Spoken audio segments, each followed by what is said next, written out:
사모님, 이 꽃 받으세요. 네가 지금 여길 왜 와? 인사드리러요. 앞으로 자주 뵐 것 같아서요. 누가 널 여기서 자주 보겠대. 현준 씨가요. 꽃다발은 축하가 아니었습니다. 오정란이 붙잡고 있던 자리 앞에 놓인 조용한 경고였죠. 송 기사님, 사장님, 그 봉투는 박 회장님께 보여주시면 안 됩니다. 왜요? 이 결과지 하나면 오정란 사모님은 끝날 텐데요. 그 전에 먼저 보셔야 할 게 있습니다. 결과지보다 먼저요? 송근태의 손이 안주머니 안쪽을 움켜쥐었습니다. 단이가 쥔 결과지는 오정란을 무너뜨릴 칼처럼 보였습니다. 그런데 송근태가 막아선 순간 그 칼끝은 다른 이름을 향하고 있었죠. 그가 숨긴 봉투 안에는 오정란이 끝까지 감추려 했던 마지막 증거가 들어있는 걸까요? 오늘의 이야기 바로 시작합니다. 구독과 좋아요 부탁드립니다. 사모님, 이 꽃 받으세요. 백진주는 오정란 앞에 꽃다발을 내밀었습니다. 목소리는 부드러웠죠. 하지만 손끝은 조금도 흔들리지 않았습니다. 오정란이 본 건 꽃이 아니었습니다. 그 꽃을 들고 제 앞에 선 여자, 그리고 그 뒤에 있는 현준의 선택뿐이었죠. 네가 지금 뭐 하는 짓이야? 인사드리러 왔어요. 누가 네 인사를 받아?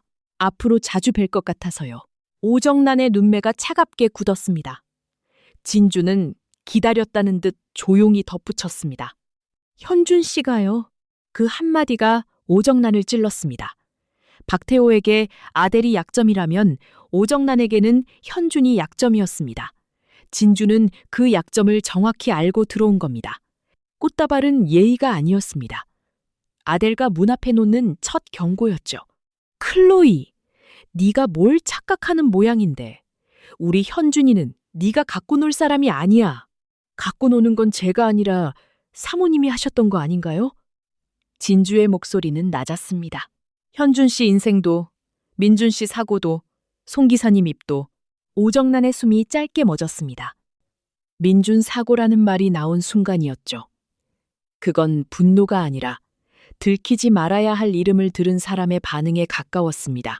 진주는 그 아주 작은 흔들림을 놓치지 않았습니다. 하지만 더 묻지는 않았습니다. 지금은 답을 들을 때가 아니라 오정란이 어디서 무너지는지 확인할 때였으니까요. 그때 복도 끝에서 민준과 유나가 나타났습니다. 유나는 민준의 팔을 붙잡고 있었고 민준은 진주를 보자 그대로 멈췄습니다. 머리는 기억하지 못했습니다. 그런데 몸이 먼저 멈춘 것처럼 보였습니다. 클로이 씨. 진주는 잠시 눈빛이 흔들렸습니다. 곧 차분한 얼굴로 돌아왔지만 그 짧은 순간은 민준에게도 이상하게 남았습니다. 박민준 씨. 유나는 민준의 팔을 더 세게 잡았습니다. 민준아, 들어가자. 아직 오래 서 있으면 안 돼. 민준은 유나를 보지 않았습니다. 꽃다발, 오정란의 굳은 얼굴, 그리고 자신을 보는 진주의 낯선 눈빛. 어느 것 하나 설명되지 않았습니다. 내가 모르는 일이 또 있는 거야? 유나가 바로 대답하지 못했습니다. 오정란은 진주를 노려보았고 진주는 대답 대신 꽃다발을 탁자 위에 내려놓았습니다. 곧 알게 되실 거예요. 그 말은 민준에게 하는 말 같았고 오정란에게 하는 말 같기도 했습니다. 오정란은 꽃다발을 노려보다가 낮게 말했습니다. 치워. 당장. 하지만 꽃은 이미 그 자리에 남았습니다. 오정란의 분노도 민준의 의심도 함께 남았죠. 그리고 그 의심은 곧 박태호의 무너진 권력판과 맞물리기 시작했습니다. 박태호의 집무실 문이 거칠게 열렸습니다. 권 의원은 흐트러진 넥타이 차림으로 밀려 들어왔고 박태호는 체면을 챙길 여유조차 없었습니다. 두 사람의 손이 서로의 멱살을 움켜쥐었습니다. 내가 당신한테 얼마나 밀어줬는지 몰라? 권 의원도 물러서지 않았습니다. 회장님이 놓친 걸 왜 제 탓으로 돌립니까? 개발권은 이미 다른 쪽으로 갔습니다. 다른 쪽. 그 말 하나가 박태호의 분노를 더 깊게 찔렀습니다. 제이클 파트너스, 그리고 그 뒤에 있을지도 모르는 클로이. 박태호는 권 의원을 노려보았습니다. 누가 움직였어? 권 의원은 대답하지 않았습니다. 침묵이 대답이었죠. 박태호는 멱살을 놓았지만 분노를 거둔 건 아니었습니다. 이제 그 분노는 단희 쪽으로 향하고 있었습니다. 잠시 뒤 김단희가 집무실로 불려 들어왔습니다. 단희는 박태호의 얼굴에서 분노보다 먼저 수치심을 보았습니다. 박태호는 사업을 잃는 것보다 누군가에게 허점을 보였다는 사실을 더 견디지 못하는 사람이었습니다. 권 의원이 우릴 배신할 동안 넌 대체 뭘 한 거야? 단희는 고개를 숙였습니다. 죄송합니다. 완벽하게 한다더니 이게 뭐냐고.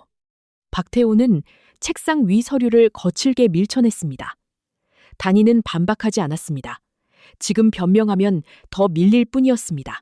그때 박태호가 낮게 중얼거렸습니다. 에이, 이런 일은 역시 오정란한테 맡겼어야 했어. 그 말 한마디가 단희가 주저했던 시간을 전부 무너뜨렸습니다. 박태호가 다시 오정란을 떠올리는 순간 단희는 더 이상 기다릴 수 없었습니다. 이번 일은 수습하겠습니다. 수습? 권 의원 쪽도 다시 확인하겠습니다. 그리고 사모님 쪽도요? 박태호가 단희를 쏘아보았습니다. 오정란 얘기가 왜 나와? 단희는 대답하지 않았습니다. 아직 말할 때가 아니었습니다. 하지만 분명해졌습니다.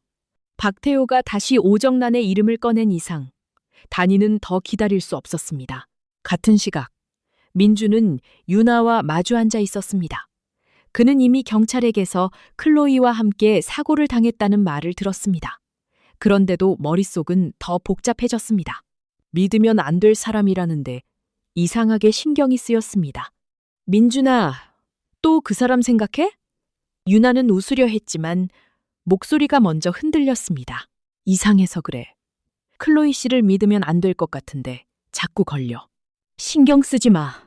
네 옆에 있었던 건 나야. 유나는 민준의 손을 붙잡았습니다. 붙잡는 손에 힘이 들어갔습니다. 백진주보다 내가 먼저였어. 지금도 내가 네 옆에 있잖아. 민준의 시선이 유나에게 멈췄습니다. 백진주? 민준은 그 이름을 천천히 되뇌었습니다. 유나는 그제야 자신이 너무 앞서갔다는 걸 깨달았습니다. 입술이 굳었고 손끝의 힘도 조금 풀렸습니다. 아니, 내 말은 백진주가 누구야? 유나는 바로 대답하지 못했습니다. 민준의 기억이 돌아온 건 아니었습니다. 하지만 이름 하나가 그의 안에서 조용히 걸렸습니다. 클로이와 백진주, 두 이름 사이에 자신이 잃어버린 무언가가 있다는 듯한 느낌이었죠. 그날 밤 단희는 사장실 서랍 앞에 섰습니다. 박태호가 다시 오정란의 이름을 꺼낸 순간 단희의 망설임은 끝났습니다. 오정란을 밀어내려면 감정이 아니라 증거가 필요했습니다. 그리고 그 증거는 이미 사장실 서랍 안에 들어 있었습니다. 단희는 결과지를 다시 펼쳤습니다. 이름과 숫자, 그리고 판정 문장까지. 더 이상 의혹이 아니었습니다. 현준과 송근태의 관계는 종이 위에서 이미 정리돼 있었습니다. 하지만 단희가 오래 바라본 건 결과가 아니었습니다. 그 결과가 열었을 때 무너질 사람들의 얼굴이었죠. 오정란, 송근태, 현준, 그리고 아무것도 모른 채 기억을 붙잡고 있는 민준까지. 문제는 친부 여부가 아니었습니다. 이 결과지를 언제, 누구 앞에서, 어떤 순서로 여느냐였습니다. 단희는 결과지를 봉투에 넣고 비서를 불렀습니다. 송 기사님, 들어오시라고 해요. 송근태는 사장실 문 앞에서부터 굳어 있었습니다. 아무 말도 듣기 전부터 이미 결과를 아는 사람처럼 보였습니다. 단희는 그 얼굴을 보며 확신했습니다. 종이보다 더 정확한 증거는 때로 사람의 표정입니다. 앉으세요. 오래 비울 수 없습니다, 사장님. 그럼 그냥 들으세요. 단희는 봉투를 책상 위에 올렸습니다. 송근태의 시선이 그 봉투에 멈췄습니다. 아주 짧은 순간이었지만 충분했습니다. 현준이가 송 기사님께 어떤 의미입니까? 송근태의 얼굴이 굳었습니다. 무슨 말씀이십니까? 모른 척하지 마세요. 단희는 봉투를 열지 않았습니다. 그런데도 송근태는 이미 그 안을 본 사람처럼 굳어 있었습니다. 송근태는 그 봉투 안에 무엇이 있는지 몰라도 무엇을 뜻하는지는 알고 있었습니다. 현준 도련님은 아무 상관없습니다. 단희의 눈빛이 차갑게 가라앉았습니다. 제가 아직 현준이하고 상관 있다고 말하지 않았습니다. 민준이 사고 나던 날 사모님은 어디에 계셨습니까? 사장님, 대답하세요. 저는 운전기사입니다. 제가 뭘 안다고 그러십니까? 그럼 기사답게 말하세요. 누가 어디로 가라고 했는지, 누가 뭘 숨기라고 했는지, 그리고 사모님이 왜 송 기사님을 그렇게 믿는지. 송근태는 고개를 숙였습니다. 끝내 말하지 않았습니다. 하지만 말하지 않는다고 아무것도 드러나지 않는 건 아니었습니다. 그의 침묵은 오정란을 지키는 침묵이면서 현준을 지키려는 침묵이기도 했습니다. 단이는 천천히 봉투를 집어들었습니다. 송 기사님, 그녀의 목소리는 낮았습니다. 사모님이 정말 당신을 지켜줄 거라고 믿으세요? 송근태의 발끝이 굳었습니다. 그분이 지키는 건 사람이 아니라 자리입니다. 현준이가 위험해지는 순간 사모님이 제일 먼저 버릴 사람은 누구일까요? 송근태는 돌아보지 못했습니다. 그의 어깨가 무너졌습니다. 단이는 더 묻지 않았습니다. 지금 필요한 건 자백이 아니었습니다. 균열이었죠. 그리고 그 균열은 이미 생겼습니다. 송근태가 사장실을 나갈 때 그의 손이 무의식적으로 안주머니를 눌렀습니다. 단이는 그 움직임을 보았습니다. 작은 움직임이었지만 이상했습니다. 송근태가 숨기고 있는 건 결과지 하나로 끝나는 문제가 아닐지도 모릅니다. 그가 가장 먼저 향한 곳은 역시 오정란이었습니다. 오정란은 송근태의 얼굴만 보고도 일이 틀어졌다는 걸 알았습니다. 그는 대답하기 전부터 이미 무너진 사람처럼 서 있었습니다. 오정란은 문을 닫자마자 낮게 몰아붙였습니다. 김명희가 뭐라고 했어? 송근태는 쉽게 입을 열지 못했습니다. 말해. 그년이 뭘 들고 흔들었어. 누님. 송근태의 목소리는 낮게 가라앉아 있었습니다. 오정란은 바로 얼굴을 굳혔습니다. 김명희가 뭘 들고 너를 흔들었냐고. 송근태는 대답하지 못했습니다. 당장 말해. 유전자 검사 그 얘기를 꺼냈습니다. 오정란의 눈빛이 흔들렸습니다. 현준이 이름도 나왔어? 송근태는 고개를 들지 못했습니다. 현준이는 아무 상관없습니다. 네가 지금 그 말을 먼저 하는 게 더 이상한 거야. 송근태의 손이 무의식적으로 안주머니 쪽으로 갔다가 멈췄습니다. 오정란은 그 손끝을 보았습니다. 지금 뭘 숨기고 있어? 아닙니다, 누님. 송 기사. 오정란의 목소리가 낮아졌습니다. 너까지 흔들리면 안 돼. 현준이 지키려면 네가 입 다물어야 해. 그 말에 송근태의 눈빛이 흔들렸습니다. 배신. 그는 평생 오정란의 죄를 덮어주며 살아왔습니다. 그런데도 오정란은 그를 믿는 게 아니라 붙잡고 있었습니다. 그게 그를 더 무너지게 했습니다. 그날 오후 오정란은 단이를 찾아왔습니다. 문이 열리자마자 그녀는 단이 앞으로 걸어왔습니다. 김명희. 단이는 천천히 고개를 들었습니다. 사모님, 송 기사한테 증거를 가져오라고 협박했다며. 단이는 대답하지 않았습니다. 감히 내 뒤에서 내 사람을 이용하려고 들어? 그 순간 단이의 눈빛이 달라졌습니다. 내 사람? 오정란은 자신이 무슨 말을 했는지 깨달았습니다. 하지만 이미 늦었습니다. 입 밖으로 나온 말은 다시 주워 담을 수 없었습니다. 단이는 조용히 자리에서 일어났습니다. 송 기사님이 사모님 사람인 건 알겠어요. 그런데 왜 그렇게까지 불안하세요? 네가 뭘 안다고? 그러게요. 아직 다 모르죠. 단이는 봉투를 보여주지 않았습니다. 그래서 더 궁금해졌습니다.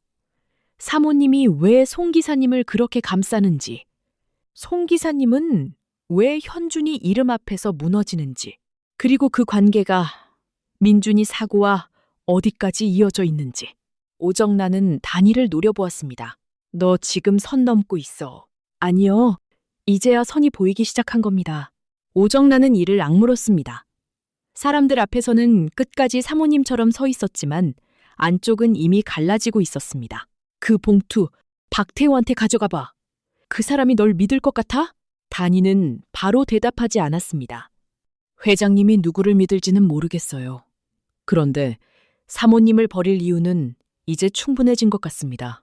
오정란의 뒷모습이 굳었습니다. 그녀는 문을 열고 나갔지만 단이는 알았습니다. 지금 무너진 건 체면이 아니었습니다. 오정란이 송근태를 내 사람이라 불러버린 순간 숨겨둔 관계의 문고리가 처음으로 움직인 것이었습니다. 그 문고리는 곧 현준의 방 앞에서 더 위험한 의미로 이어지려 하고 있었습니다. 현준은 진주 앞에서 오래 망설이지 않았습니다. 이미 마음은 정해져 있었습니다. 원하는 거 줄게. 진주는 그를 조용히 바라보았습니다. 현준아, 내 이름 자리 지분. 네가 아델로 들어가는데 필요하다면 다 줄게. 말은 짧았습니다. 하지만 그 한마디 안에는 현준이 버려야 할 것들이 모두 들어 있었습니다. 오정란의 아들로 살아온 시간, 박태호의 집 안에서 받은 이름, 그리고 민준과 나눠야 할 자리까지. 진주는 쉽게 대답하지 못했습니다. 현준이 자신을 위해 선택한 것인지, 아니면 오정란의 죄에서 벗어나기 위해 선택한 것인지 알 수 없었습니다. 분명한 건 하나였습니다. 이 선택은 누구 한 사람만 다치게 하고 끝날 일이 아니었습니다. 돌이킬 수 없어. 나도 알아. 현주는 낮게 대답했습니다. 그래도 난 더는 엄마가 만든 죄 안에 숨어 있고 싶지 않아. 그날 밤 현주는 집으로 돌아왔습니다. 복도는 조용했습니다. 익숙한 집이었지만 이상하게 낯설었습니다. 자신이 평생 당연하게 여겼던 이름과 자리가 이제는 빌린 옷처럼 느껴졌죠. 현주는 곧장 자기 방으로 가지 않았습니다. 민준의 방 앞에 멈춰 섰습니다. 문은 조금 열려 있었습니다. 안쪽에서 민준이 창가에 서 있는 모습이 보였습니다. 현주는 문 밖에서 한참을 바라보았습니다. 형. 그 이름은 여전히 입에 붙어 있었지만 오늘따라 무겁게 느껴졌습니다. 진주에게 모든 것을 주겠다고 말한 순간부터 현주는 민준의 자리를 건드리고 있는 사람이 된 것 같았습니다. 민준이 먼저 고개를 돌렸습니다. 거기 있어? 현주는 숨을 삼켰습니다. 형! 들어와도 돼. 현주는 천천히 방 안으로 들어갔습니다. 민준은 그를 조용히 보았습니다. 기억을 잃은 뒤에도 민준은 현준을 밀어내지 않았습니다. 하지만 예전처럼 모든 걸 알고 있는 형의 얼굴도 아니었습니다. 아버지가 너랑 클로이 씨 얘기를 하시더라. 현준의 눈빛이 굳었습니다. 무슨 얘기? 네가 클로이 씨랑 결혼하려 한다고. 현준은 바로 대답하지 못했습니다. 그 침묵이 민준에게는 더 이상하게 느껴졌습니다. 너 그 사람을 정말 좋아하는 거야? 형은 왜 궁금한데? 민준은 잠시 멈췄습니다. 모르겠어. 그냥 그 사람을 보면 이상해. 단이는 민준의 상태를 확인하려고 방 쪽으로 향하던 길이었습니다. 문 안에서 클로이의 이름이 들리는 순간 그녀의 발이 그대로 멈췄습니다. 현준이 낮게 물었습니다. 클로이 씨를 보면? 미워해야 할 사람 같기도 하고 내가 뭔가 잊어버린 사람 같기도 해. 그 말에 현준의 얼굴이 흔들렸습니다. 민준의 기억이 돌아온 건 아니었습니다. 하지만 완전히 묻힌 것도 아니었습니다. 클로이라는 이름은 여전히 민준 안에서 움직이고 있었습니다. 그때 복도 끝에서 유나가 다가오다 멈췄습니다.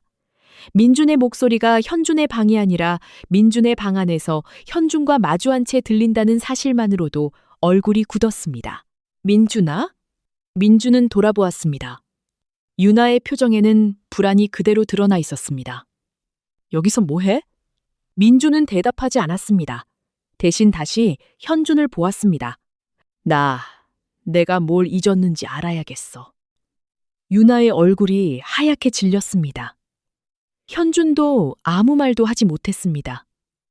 단이는 방문 밖에서 그 장면을 모두 보고 있었습니다. 그 순간 단이는 깨달았습니다. 친자 검사 결과지는 오정란을 무너뜨리는 칼처럼 보였습니다. 하지만 잘못 꺼내면 그 칼끝은 현준의 자리와 민준의 기억, 유나가 붙잡고 있는 거짓말까지 한꺼번에 찌를 겁니다. 단이는 조용히 뒤로 물러섰습니다. 그러나 물러선다고 멈출 수 있는 판은 아니었습니다. 박태호는 권 의원 일로 단이를 질책했고 다시 오정란의 이름을 입에 올렸습니다. 단이가 주저하는 사이 오정란은 또다시 박태호 곁으로 돌아갈 틈을 찾을 겁니다. 사장실로 돌아왔을 때 정윤정은 이미 기다리고 있었습니다. 그녀는 단이의 얼굴을 보자마자 모든 상황을 읽은 듯 했습니다. 사장님, 윤정의 목소리는 낮았지만 단호했습니다. 지금 박 회장님께 보여주셔야 해요. 권 의원 일로 회장님 신임이 흔들렸잖아요. 그런데 회장님 입에서 또 오정란 이름이 나왔어요. 단위는 봉투를 내려다보았습니다. 윤정이 한 걸음 더 다가섰습니다. 이 결과지면 오정란은 끝입니다. 회장님도 더는 그 여자를 못 감쌀 겁니다. 단위의 손끝이 봉투 위에서 멈췄습니다. 그 말은 맞았습니다. 그래서 더 위험했습니다. 정윤정은 더 기다리지 말라는 눈빛으로 단위를 바라보았습니다. 뭘 망설이세요? 단위는 대답하지 않았습니다. 지금 보여주셔야 해요. 이거면 바로 오정란 이혼시킬 수 있어요. 단위는 봉투를 쥔 손에 힘을 주었습니다. 오정란을 끝낼 수 있는 카드였습니다. 하지만 잘못 꺼내면 민준까지 다칠 수 있었습니다. 덮지는 않을 거야. 단위가 낮게 말했습니다. 다만 순서를 잘못 잡으면 민준이까지 다쳐. 그때 문 밖에서 강 실장의 목소리가 들렸습니다. 사장님, 박 회장님께서 찾으십니다.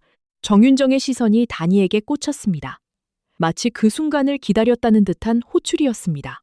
단위는 봉투를 가방에 넣고 자리에서 일어났습니다. 같은 시각 오정란은 송근태에게 전화를 걸고 있었습니다. 한 번, 두 번, 세 번 통화음만 이어졌습니다. 송근태는 받지 않았습니다. 오정란의 얼굴에 처음으로 공포가 스쳤습니다. 송근태, 너 지금 어디야? 그 시각 송근태는 박태호의 집무실 앞 복도에 서 있었습니다. 그의 손은 안주머니를 움켜쥐고 있었습니다. 오정란이 보았던 바로 그 움직임이었죠. 단위가 복도에 들어선 순간 송근태가 고개를 들었습니다. 얼굴은 창백했습니다. 하지만 도망치는 사람의 눈빛은 아니었습니다. 무언가를 끝내기로 결심한 사람처럼 보였습니다. 사장님, 그가 낮게 말했습니다.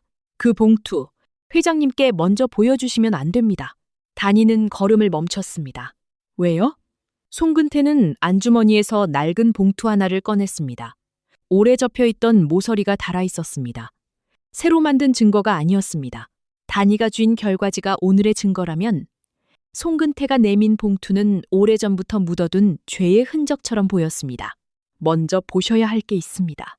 그게 뭔데요? 송근태의 눈빛이 흔들렸습니다. 사모님이 진짜 두려워한 건 그 결과지가 아닙니다. 그 순간 박태호의 집무실 안에서 목소리가 들렸습니다. 김명희, 들어와. 단위는 문고리를 보았습니다. 한 손에는 오정란을 이혼시킬 수 있는 봉투가 있었습니다. 눈앞에는 송근태가 내민 또 다른 봉투가 있었습니다. 정윤정은 숨을 삼켰습니다.